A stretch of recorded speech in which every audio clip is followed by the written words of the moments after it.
Et puis Nassim est là à Tokyo. Allô Nassim? Oui, alors? Oui, oula, bonjour. Allô? Oui, allô? Ça va Nassim? Très bien. Bienvenue dans l'émission Nassim, t'es chez Jalal? À Tokyo? Oui, tout à fait, ouais. Je suis Jalal à Tokyo. T'as chopé froid dans la clim à Tokyo ou c'est le téléphone? T'as tout compris. Ouais, c'est vraiment ça, ouais. Dans la clim à Tokyo et à Singapour. T'as vu, à Singapour, dans les taxis, il fait moins 30, t'as remarqué? Ah, c'est exactement ça, ouais. Oui, ils adorent la clim. Alors eux, ils sont pas prêts de sauver les ours polaires en économisant l'énergie en Asie, hein, c'est incroyable. Ils adorent ça. Nassim... Il prend un bon coup de froid. Ok Nassim, on se retrouve dans un instant Nassim, on parle ensemble de votre voyage et puis de Tokyo. Ça marche? À tout de suite. Nassim donc au Japon, du couple Nassim et Hélène. Hélène, elle dort, Nassim? Non, elle est juste à côté de moi. Elle est à côté, d'accord. Elle aussi, elle est enrouée comme ça? Non, elle est pas enrouée, non. Non mais sérieux, tu t'es J'ai fait... une voix cassée, hein, d'origine. Mais non, à la base. Mais sérieux, tu t'es fait avoir, c'est ça, par la clim. C'est marrant en Asie comment ils mettent les clims à fond partout. C'est de la folie, mais carrément. Hein, non mais c'est vraiment rigolo dans les supermarchés, tout ça, c'est dingue, ça caille. En Asie, après, ça dépend où en Asie, hein. Ah, vous arrivez d'où vous? C'est-à-dire, Avant Tokyo, vous étiez où? on va reprendre depuis le début, c'est peut-être plus simple, non? Bon d'accord, vas-y. Je sais pas Je si viens des Ardennes. des Ardennes, ah d'accord. et entre les Ardennes et Tokyo, il s'est passé des choses, non? Entre les Ardennes et Tokyo, il y a Hélène qui vient de l'Auvergne. D'accord. Et donc, un projet qui s'est monté et on est parti au mois de janvier. ouais. Ah ouais, quand même. Donc, avec ce projet qui s'appelle Dessine-nous ton monde. Et vous êtes parti pour un tour du monde, c'est ça? Tout à fait, ouais. Ouais. On est parti donc pour 1 an, si tout se passe bien, si on a assez de monnaie. Puis, si on n'a pas assez de sous, on rentre. Hein. Faut pas rester trop longtemps à Tokyo alors, hein, parce que c'est cher. Ouais, exactement. Faut vite On aller est juste en transit, en fait. Faut vite aller en Inde ou je sais pas où. On en vient. Ah bon, d'accord. Donc, on a commencé par l'Inde, on a fait 2 mois en Inde. Ouais. Donc après l'Inde, on a fait un transit par Singapour, la Malaisie, l'Indonésie, le Vietnam, le Cambodge, le Laos, la Thaïlande. Et donc de la Thaïlande, on a atterri au Japon. Ah bah dis donc, belle balade, hein. Ouais, sympa. Ah ouais. Et tous les deux, donc... Non, alors attends, l'histoire aussi, vous êtes chez Jalal, qui est un auditeur qu'on a eu il y a pas longtemps, l'autre jour au téléphone. C'est ça qui est rigolo. Le monde est petit, parce que vous, c'est ça quoi, vous avez croisé le colloque de Jalal, c'est ça? Tout à fait. Donc on était à Melaka, donc c'est une petite ville sur la côte ouest de la Malaisie, sur la péninsule. Et on allait se rendre en Indonésie.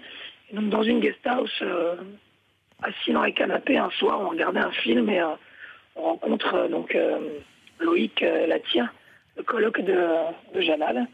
On sympathise, on discute et on explique un peu le projet. Et lui était en vacances là et il nous dit moi j'habite au Japon. On me dit nous on va passer au Japon normalement en juillet. Et il nous a dit pas de problème, vous êtes les bienvenus quoi. Et donc vous voilà chez lui. Et qui se trouve être le colloque de Jalal, voilà, qui était au téléphone dans l'émission il y a 2-3 jours. Et alors dis-moi, donc votre tour du monde, il y a un fil rouge, c'est ça? C'est d'aller dans des écoles et de faire dessiner des enfants. Ouais. Alors, pas forcément dans les écoles. En fait, on va dans... Donc, nous, à l'origine, on a bossé avec des enfants en France. Ouais. Et c'est un peu notre cheval de bataille. Et on est parti, donc on a pris une année sabbatique pour aller faire le tour du monde. Et on voulait trouver un fil rouge. Donc on a pris ça comme support. Donc Hélène a fini les beaux-arts, donc c'est un peu le dessin, c'est un peu son dada. Ouais. Et toi, tu fais quoi? Et moi, je suis éducateur. D'accord. Ah oui, c'est pour ça que tu travailles avec les enfants. Ouais. Okay. Ouais. Donc, avant de partir, je bossais pour la protection de l'enfance. D'accord. Et donc là, l'idée, vous faites quoi? Vous faites faire des dessins aux gamins que vous rencontrez un peu partout? Ouais. Donc le dessin, c'est un support à la communication. Ouais. Donc, on va dans les différents pays où on va. On essaye d'aller dans les organisations, dans les associations, dans les écoles, et on va rencontrer les enfants, les adultes, pour faire du dessin. D'accord. Et vous leur faites faire des dessins, quoi, sur des thèmes libres ou sur ce qu'ils veulent dessiner, ou vous donnez des thèmes? Complètement, ouais, non, complètement. C'est-à-dire que l'idée, le sujet est comme assez large, c'est dessine-nous ton monde. Donc les enfants nous dessinent la famille, l'environnement, le village, la ville, son futur, ce qu'il aimerait faire plus tard, le passé. Et donc à chaque fois, on diversifie un peu. Bon, l'idée, c'est surtout que c'est un support à la communication. Donc on s'en sert comme outil de médiation par le dessin. C'est riche, c'est diversifié et ça nous permet de rentrer en communication et c'est un moyen d'expression. Il y a du partage et un échange à travers ça, quoi. D'accord. Et alors, quand vous regardez ce que dessinent les enfants, est-ce que vous trouvez des points communs malgré les différences de pays, malgré l'idée, c'est d'essayer de trouver des similitudes et les différences à travers le monde de l'enfant, le développement de l'enfant et l'éducatif. La finalité du projet, c'est en rentrant en France de faire un bouquin de tout ça. D'accord. Et justement, il y a des similitudes alors ? Carrément. Ouais. Carrément. Ils dessinent tous Un exemple. Ouais. Un exemple bateau, c'est que en Inde, il n'y a pas de toit sur les maisons. Non, ouais, c'est vrai. C'est ce qu'on appelle des toits terrasses, tu vois, des toits plats, un peu comme il y a au Maghreb. Et pourtant, les enfants dessinent des toits pointus. C'est marrant, ça. Ouais. Alors qu'ils n'ont jamais vu de toit pointu, concrètement. Et dans tous les pays où on va, les enfants dessinent, pour représenter la maison, ils dessinent un carré et un triangle. Quel que soit le pays. C'est marrant, ça. Quel que soit le pays. Donc, en creusant un peu, en cherchant un peu dans la réflexion, on se dit, mais mince, quoi, c'est ni plus ni moins un pictogramme. Tout simplement. C'est-à-dire que c'est ça, ouais. Un pictogramme qui est devenu universel. C'est-à-dire que quand tu dessines une maison, où que tu sois, c'est un carré, un triangle. Ouais, c'est absolument, ouais. Donc, quand tu as 3 ans, on t'a appris à dessiner une maison, c'est un carré, un triangle. Pourtant, c'est pas ce que tes yeux voient. Ouais. C'est assez rigolo. Ouais, c'est vrai qu'au Maghreb et en Inde, il manque toujours. La maison. Oui, mais on m'avait dit, moi, si les maisons sont pas finies dans le Maghreb, en Inde ou dans des pays comme ça, c'est parce qu'on attend toujours d'avoir des sous pour construire la pièce en plus au-dessus, tu sais. Non, ça c'est pour la Grèce, ça. Non, bon, on m'avait dit ça pour le Maghreb. Non, les toits terrasses au Maghreb, c'est parce qu'on se dit, bon, on va faire un étage en plus. Mais oui, toujours. Et alors, tu sais, en plus, c'est pas faux. À chaque fois, on attend quand il y a un gamin en plus qui arrive dans la famille, hop, on fait un toit en plus. Mais alors, le temps qu'on ait fini l'étage du dessus, hop, il y a un nouveau gamin qui est arrivé. Alors, faut toujours recommencer. Et quand j'ai été dans les Cyclades, j'ai fait un camp raid dans les Cyclades du côté de la Grèce, et je m'apercevais que toutes les maisons avaient des toits plats et qu'elles n'étaient pas finies. Voilà. On m'a dit, j'ai questionné un peu et on m'a dit, en fait, si ta maison n'est pas finie, c'est qu'elle est encore en construction, donc tu payes pas de taxes. Tant que ta maison n'est pas officiellement finie, t'es exonéré de taxes. D'accord. Donc bon, voilà. C'est pour ça. Pour en revenir aux enfants, ouais. Ça c'était un peu le point commun de chaque enfant et une différence qui était assez frappante dans les dessins. Nous en France, quand on dessine le soleil, il est jaune. Ouais. Quoi qu'il en soit, il est jaune. Ouais. Même si moi je viens du nord de la France, on ne le voit pas beaucoup le soleil. Il est quand même jaune. Ouais. En Asie, il est rouge. En Asie, il est rouge. Ouais. Les enfants le dessinent rouge vif, quoi. C'est rigolo. Ouais, c'est marrant. Et dis-moi, vous cherchiez des adresses d'écoles en Amérique latine parce que vous partez en Amérique latine ensuite, c'est ça ? Ouais, tout à fait. Ouais. Et figure-toi, c'est marrant parce que le hasard de l'émission fait que nous, on est en contact avec Vincent et Christelle. Je crois qu'on a Vincent. Vincent, t'es là ? Oui. Bonjour Vincent. Bonjour. Bienvenue une fois de plus. Alors, vous êtes où, Vincent ? Vous êtes en Argentine ? À Buenos Aires. À Buenos Aires. Donc, oula vache, complètement de l'autre côté. Je te présente Nassim qui est à Tokyo. Bonjour Nassim de Tokyo. Tiens, Salut Vincent à Buenos Aires. Vous devez pas être le même jour, non ? T'es quel jour, Vincent ? Oh, tu me poses une question, je peux pas te répondre là, je sais pas. Tu sais pas quel jour t'es ? Ah bah tout va bien chez vous. Non, mais figure-toi, en fait, quand on arrive à Buenos Aires, on a découvert que c'est le jour de la fête nationale, donc voilà, les jours, c'est assez approximatif. D'accord. Non mais, quel jour t'es ? T'es jeudi ? T'es vendredi ? Mercredi ? Je sais pas. Ah d'accord. J'ai demandé à ma femme qui est... Demande à ta femme. Les femmes, elles savent ces choses-là.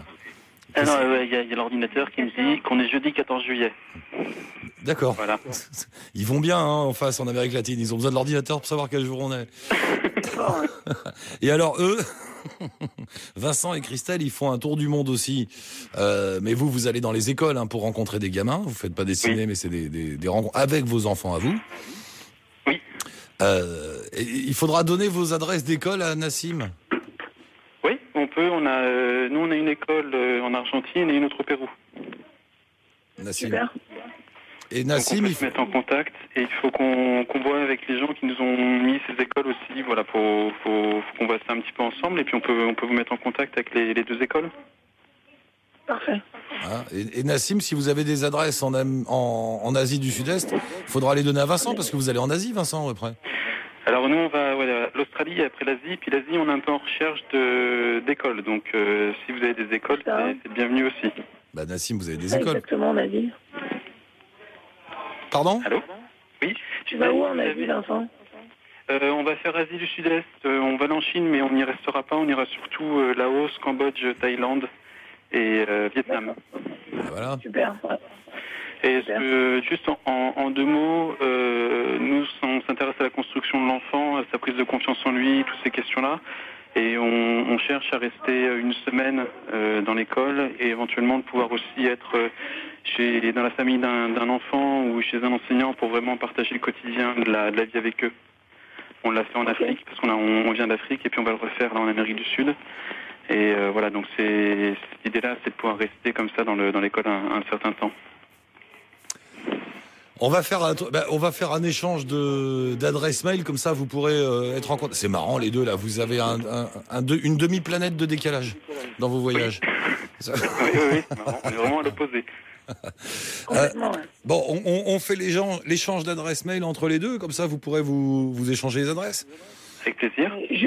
Juste pour savoir, il est quelle heure à Buenos Aires ? Là, il est 15h30, 16h. On a 5 heures par rapport à la France, il est 14h47, voilà. 14h47, il est quelle heure à Paris ? Je sais pas. Non, il est 19h48, 8h moins 10. PM. C'est toi qui se moquais de lui parce qu'il fallait qu'il regarde l'ordinateur. Ouais, ouais, mais moi je sais quel jour on est jeudi. Temps de réflexion. Ben moi, Et toi, t'es quel jour, Nassim ? Eh ben moi là maintenant je suis vendredi 13 juillet et il est 2h45. Non, t'es vendredi 15. Et, non, franchement, qu'est-ce que vous fumez dans cette émission tous là ? C'est pas possible. Il est vendredi 15 juillet et il est 2h45. Alors, je lance un appel au peuple. Si quelqu'un s'y retrouve, soyez gentil d'envoyer un mail, parce que nous, on est tous largués, là. Plus personne sait qui est où. Bon, écoutez, tous les deux, les liaisons téléphoniques sont pas très bonnes, on va arrêter là. En tout cas, merci beaucoup. Nassim, Oui. on reste en contact. Maintenant, je veux suivre la suite du voyage, moi. Hein. Dessine-nous-ton-monde.wordpress.com. D'accord, et Anka va mettre tous les liens, tous les machins possibles sur le site et sur la page Facebook. Une seconde. Oui, bien sûr. Il y avait Adam, un de mes deux garçons, qui voulait passer un petit bonjour. C'est possible ? Bien sûr. Je passe au combiné. D'accord, ça marche. Bonjour. Bonjour Adam, comment ça va ? Bien. Ça va bien ? T'as quel âge, Adam ? 7 ans. 7 ans. 7 ans, et t'as déjà fait le tour de la moitié du monde, tu sais ça ? Oui. Bon, bah écoute, oui, voilà. Adam, je t'embrasse fort, tu voulais saluer quelqu'un en France ? Non. Non, bon, ben le monde entier t'a écouté, Adam. Je t'embrasse, Adam, embrasse tes parents. D'accord. À très bientôt. Voilà, merci. Salut Adam. Bon, on se rappelle Vincent, on se rappelle très vite, Okay. d'accord ? Ok. Ciao. À bientôt tout le monde. C'était un peu surréaliste, mais du coup on va mettre les promos.